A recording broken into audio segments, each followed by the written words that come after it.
はい、皆さん、こんにちは。私はNoma Sensei です。So for today's video, 皆さん, is ituturo ko po sa inyo ang ating in-5 grammar or in-5 pattern na tie. Okay? So doon po sa mga nag-aaral na ng in-5, okay? So sa hindi pa po nakaka-encounter ng pattern na to, so tie form po, ibig sabihin, or meaning is want to do something. Okay, so ibig sabihin, gusto mong gawin yung verb. So, how to use verb stem form plus tay, takunay, takata. So, ano po ba ibig sabihin ng verb stem? So, pag sinabi po na ang pattern niya or ang conjugation ng pattern na yun is verb stem, ibig sabihin po, ang verb, di ba, kunyari, sample po natin is ikimasu. Ikimasu. So, pag i-conjugate po natin into verb stem, normally, tinatanggal natin yung mas. And then, i-add natin kung ano man yung pattern or yung grammar na gagamitin.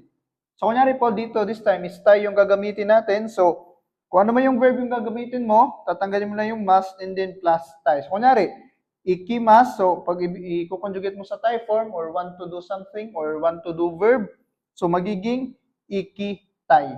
Okay? Ibig sabihin, I want to go. Ngayon, pag ikitakunay naman, so naka-negative, ibig sabihin, you don't want to go.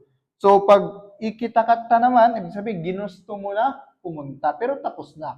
So, paano po ba siya ginagamit? Tingnan natin yung sample. So, sample natin, meron tayong pan o tabitay. Okay, so ibig sabihin po, I want to eat bread. Okay, so pan po means bread. And then, tabitay, so galing sa word na tabimas. Okay, so tabimas, tinanggal yung mas, and then nag-add tayo ng tay, so naging tabitay siya. I want to eat. Okay, so I want to eat bread. So, next example natin minsan is hon o yumitay. So, pag gusto mong sabihin na I want to read a book, okay? Ito po yung gagamitin nyo. Hon o yumitay. Pero kung gusto nyo maging polite, so add lang kayo ng des. Yan. Ibig sabihin, pan o tabitay des. Kunyari, tinanong ka ng hapon, nani o tabitay des ka? So, pwede mo sabihin, watashi wa pan o tabitay des. So, ako gusto kong kumain ng tinapay. So, yun lamang po minsan. So, yung tie form po is madali lang po siya na conjugation.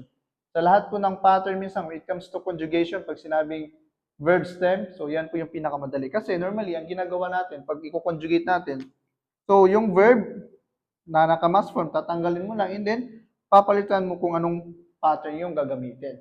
So, yun lamang po minsan kung if you like yung mga ganitong videos po, so don't forget to follow our page po minasan. Arigatou gozaimasu.